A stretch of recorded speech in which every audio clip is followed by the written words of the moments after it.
ছুঁইয়া কথা দিলাম আমি কথা রাখবো, ইহকালে পরকালে তোরে ভালোবাসবো।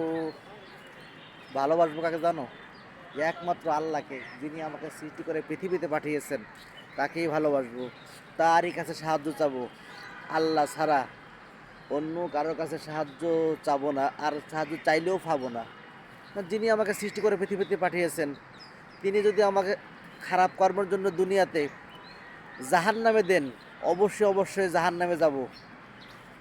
আর যদি তিনি আমাকে খুশি হয়ে জান্নাত দেন, অবশ্যই অবশ্যই জান্নাত দেব। পরলোকে যে পরলোকে আমাদের যাইতেই হবে, ওই পার আমাদের যাইতেই হবে, কিচ্ছু করার নাই।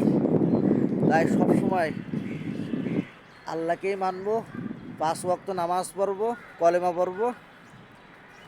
যে ব্যক্তি একবার কলেমা শরীফ পড়ে লা ইলাহা ইল্লাল্লাহ, অবশ্যই অবশ্যই সে জান্নাতে প্রবেশ করিবে। কার কথা? আল্লাহর কথা।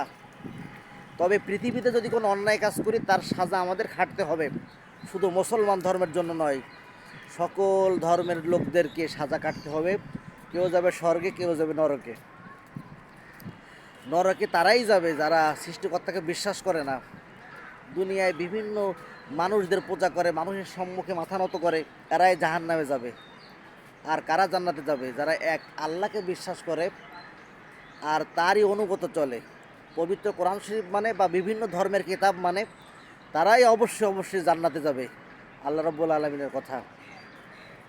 তা আমরা ধর্ম বিশ্বাস করি, অবশ্যই অবশ্যই ধর্ম বিশ্বাস করি, ধর্মের পথে চলি, সৃষ্টিকর্তাকে মানি, সৃষ্টিকর্তার ইবাদত বন্দেগী করবো অবশ্যই অবশ্যই। আই লাভ ইউ সৃষ্টিকর্তা।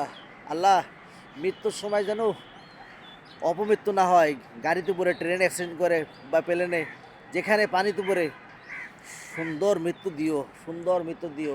তোমার কলেমা পড়ে পড়ার জন্য দুনিয়া থেকে চিরবিদায় হয়ে চলে যায়। I love you Allah, I love you.